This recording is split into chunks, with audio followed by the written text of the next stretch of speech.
Hello दोस्तों, welcome to arts वाला। स्वागत है आप सभी का आज के इस नए वीडियो में। आज हम लोग देखने वाले हैं पर्यायवाची शब्द, जो कि सब्जेक्टिव टाइप से होगा। इसमें हम लोग डिटेल से जानेंगे कुछ शब्द के पर्यायवाची शब्द, लेकिन यह पार्ट 2 है। इससे पहले हम लोगों ने पार्ट 1 देख चुके हैं। अगर आप लोग वो वीडियो नहीं देखे हैं तो उसका लिंक मैं डिस्क्रिप्शन में डाल दूँगा, वहाँ से भी आप लोग देख सकते हैं। और चैनल पर मैंने प्लेलिस्ट बना दिया है, ताकि कोई हमारे दोस्त अगर नया जुड़े हमसे तो वो प्लेलिस्ट में जाके आसानी से चैप्टर वाइज, प्रत्येक टॉपिक वाइज देख सकते हैं और अपनी तैयारी को बेहतर कर सकते हैं। तो चलिए फ़िलहाल शुरू करते हैं हम लोग। तो देखिए, हमारा जो पहला शब्द है वो है नदी। तो नदी का पर्यायवाची शब्द क्या क्या होता है? तो देखिए, नदी का पर्यायवाची शब्द याद रखना है तटीनी। तटीनी के बाद होता है तरंगिनी, उसके बाद निर्झरिणी, शैवालिनी, सरित और स्रोत स्वानी। तो इसमें से स्रोत स्वानी को नहीं याद रखिएगा तो चलेगा, लेकिन तटीनी, तरंगिनी, निर्झरिणी, शैवालिनी और सरित, इस सब को याद रखना ज़रूरी है। उसके बाद नदी के बाद है हमारा पक्षी। तो आज मैंने इससे पहले हम लोगों ने एक ऑब्जेक्टिव का भी प्रैक्टिस देखा है, जो देख चुके हैं आप लोग, जो किस टाइप से ऑब्जेक्टिव का क्वेश्चन बनता है पर्यायवाची शब्द से। तो उसमें भी देखे होंगे आप लोग, जो पक्षी का पर्यायवाची शब्द, नदी का पर्यायवाची शब्द, इस सब का पर्यायवाची शब्द निश्चित रूप से रहता है। यह काफ़ी इम्पोर्टेंट है, तो इसे आप लोग ज़रूर देखिएगा ध्यान से। जो पक्षी का पर्यायवाची क्या होगा? तो देखिए, अंडज, उसके बाद खग, उसके बाद है पतंग, विहंग, उसके बाद विहग। ये इम्पोर्टेंट है, इसे ज़रूर याद रखिएगा। तो पक्षी का मात्र 5 बताए हैं, अंडज, खग, उसके बाद पतंग, विहंग और विहग। ये सब क्या है? तो पक्षी का पर्यायवाची शब्द है।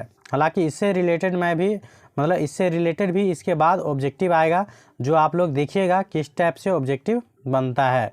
तो इससे पहले आप लोग ध्यानपूर्वक देख लीजिए, उसके बाद ऑब्जेक्टिव काफ़ी आसानी से बन जाएगा। उसके बाद नेक्स्ट हमारा है पहाड़। तो पहाड़ का पर्यायवाची क्या होता है? तो देखिए, पहाड़ का पर्यायवाची शब्द होता है अचल, उसके बाद है गिरी, गिरी के बाद याद रखिएगा पर्वत, पर्वत के बाद याद रखिएगा शैल, शैल के बाद याद रखिएगा धर। तो इतना इम्पोर्टेंट है। तो पहाड़ का पर्यायवाची क्या हो गया? अचल, गिरी, धर, पर्वत और शैल। तो ये सब क्या हो गया? तो पहाड़ का पर्यायवाची शब्द। उसके बाद है पहाड़ के बाद है पार्वती। तो पार्वती का पर्यायवाची शब्द कौन कौन है? तो देखिए, इनका मेन याद रखिएगा अंबिका, अंबिका के बाद है उमा, गौरी, गिरिजा, उसके बाद है भवानी, शिवा भी बोल सकते हैं, और रुद्रानी। तो इस सब को मात्र 2 बार रीड भी कर दीजिएगा ना, तभी आप लोग ऑब्जेक्टिव आसानी से टिक कर सकते हैं। और इसका ट्रिक भी मैं ऑब्जेक्टिव में बताऊंगा, जो अगर आप लोगों को कोई पर्यायवाची शब्द नहीं भी याद रहे तो उसको आप किस प्रकार से लगाएंगे। तो याद रखिएगा, फिलहाल पार्वती का पर्यायवाची शब्द अंबिका, उमा, गौरी, गिरिजा, भवानी, रुद्रानी और शिवा। तो इतना ज़रूर याद रख लीजिएगा। उसके बाद है पानी। तो पानी का पर्यायवाची शब्द क्या होगा? तो देखिए, पानी का पर्यायवाची शब्द जो इम्पोर्टेंट है वो है पहला जल, उसके बाद है नीर, नीर के बाद याद रखिएगा तोय, तोय के बाद याद रखिएगा वाड़ी, उसके बाद है पै और अमृत। अमृत में तो कन्फ्यूज हो जाएगा, फिर भी याद रख लीजिएगा अमृत।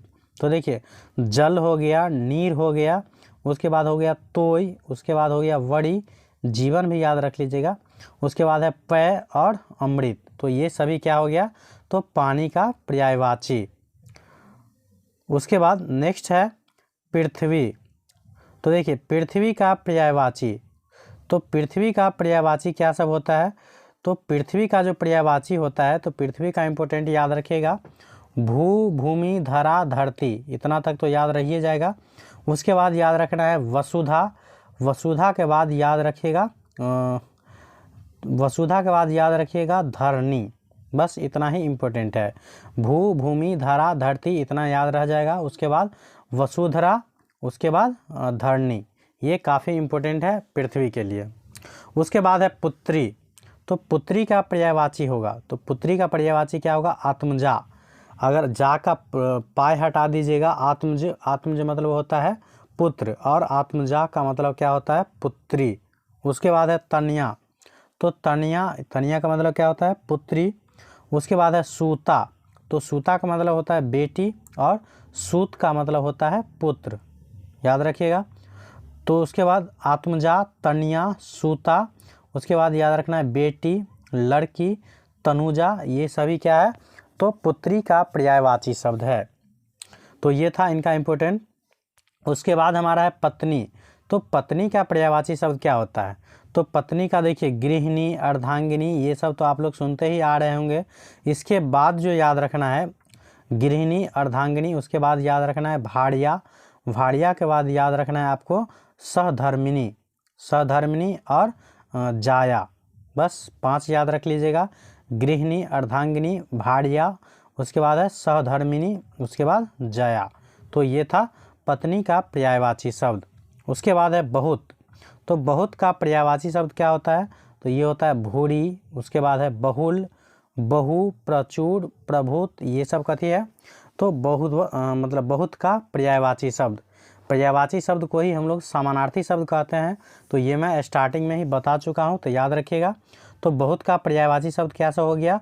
भूरी, बहुल, बहु, प्रचुर और प्रभुत। उसके बाद है ब्राह्मण।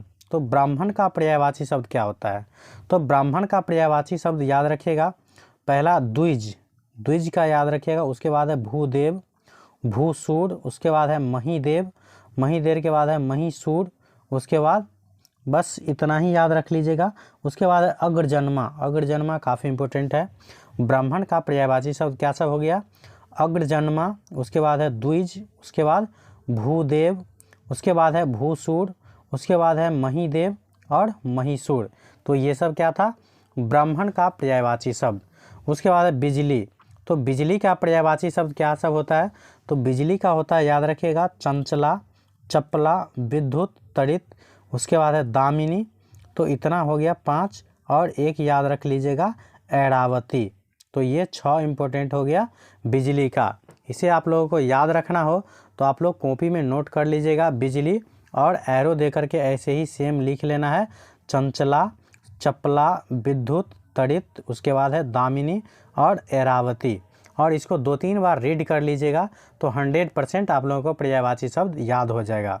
और इसके बाद जो मैं ऑब्जेक्टिव वाला वीडियो लाऊंगा उसमें आप लोग देखिएगा जो किस प्रकार से आप लोगों को ऑब्जेक्टिव क्वेश्चन यूं ही बन जाएगा। उसके बाद नेक्स्ट हमारा है भौड़ा। तो भौड़ा का पर्यायवाची शब्द क्या होता है? तो भौड़ा का पर्यायवाची शब्द याद रखना है, पहला भृंग, भृंग का भ्रमर, उसके बाद है मधुप, मधुप के बाद याद रखना मधुव्रत और सिलीमुख। तो ये हो गया हमारा भौड़ा का पर्यायवाची शब्द। तो देखिए इस प्रकार से हमारा ये सब्जेक्टिव टाइप वाला पर्यायवाची शब्द कंप्लीट होता है। इसके बाद हम लोग इस चैप्टर से रिलेटेड ऑब्जेक्टिव का प्रैक्टिस करेंगे। तो उसे देखने के लिए आप लोग चैनल को सब्सक्राइब कर लीजिएगा और बेल आइकन ज़रूर प्रेस कर लीजिएगा आगे के नोटिफिकेशन के लिए। तो इस प्रकार से हम लोगों ने मात्र 2 पार्ट में पर्यायवाची शब्द कंप्लीट किया है। अगर आप लोगों को इसके अलावा भी कोई कन्फ्यूजन हो तो उसे आप लोग कमेंट बॉक्स में ज़रूर बताइएगा। मेरे हिसाब से अगर आप लोग ये दोनों पर्यायवाची शब्द वाला ध्यानपूर्वक देख लेते हैं और मैं जो ऑब्जेक्टिव का प्रैक्टिस करवाऊँगा वो कर लेते हैं तो उसके बाद आप लोगों को पर्यायवाची शब्द से रिलेटेड एक भी क्वेश्चन नहीं छूटेगा। तो थैंक यू फॉर वॉचिंग।